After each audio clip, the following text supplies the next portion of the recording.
ভেলোরে বেশ কয়েকদিন খুব ভালোই কাটছিল। বাড়ি ফিরেছি 2 দিন হলো। 2 দিন থেকে আমার মনটা ভালো নয়। ছেলেও কেমন যেন রাগ দেখাচ্ছে, একটু কোনো কিছু বললেই সব জিনিস ছুঁড়ে ফেলছে। তাই আজকে ঘরটাকে ভালোভাবে পরিষ্কার করেছি, একদম সার্ফ জল দিয়ে ধুয়েছি, ওর ফ্লোর কিনার দিয়ে ভালো করে পরিষ্কার করেছি।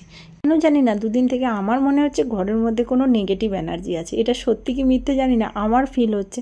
তাই তো এত সুন্দর করে ঘরটা পরিষ্কার করে জাস্ট বসে यूट्यूबটা খুলেছি আর এই ভিডিওটা সামনে এলো। अगर आपको देखना है कि आपके घर में तंत्र मंत्र काला जादू टोना टोटका है कि नहीं, तो आप 7 लौंग लीजिए, उसे पूरे घर में घुमाइए अच्छे तरीके से, हाथ में पकड़ के हर कमरे में जाके घुमाइए और एक कटोरी में पानी ले लीजिए, उसमें 7 लौंग डाल दीजिए, रात भर रखिए और सुबह देखिए जितनी भी लौंग सीधी रहेगी उतनी ही कम आपके घर में नेगेटिव एनर्जी है, और अगर खड़ी हो गई तो आप समझ जाइए कि नेगेटिविटी आपके घर में बहुत ज्यादा है। কেন জানি না আমারও মনে হলো আমি এই জিনিসটা করি, তো সেই কারণে হাতের মধ্যে 7টা লং নিয়ে নিয়েছি এবং পুরো ঘর ঘুরিয়ে নিয়েছি। কোনো জায়গা আমি ফাঁক রাখিনি, কোনা মানে সাইড সব জায়গা মোটামুটি ঘুরিয়ে নিয়েছি।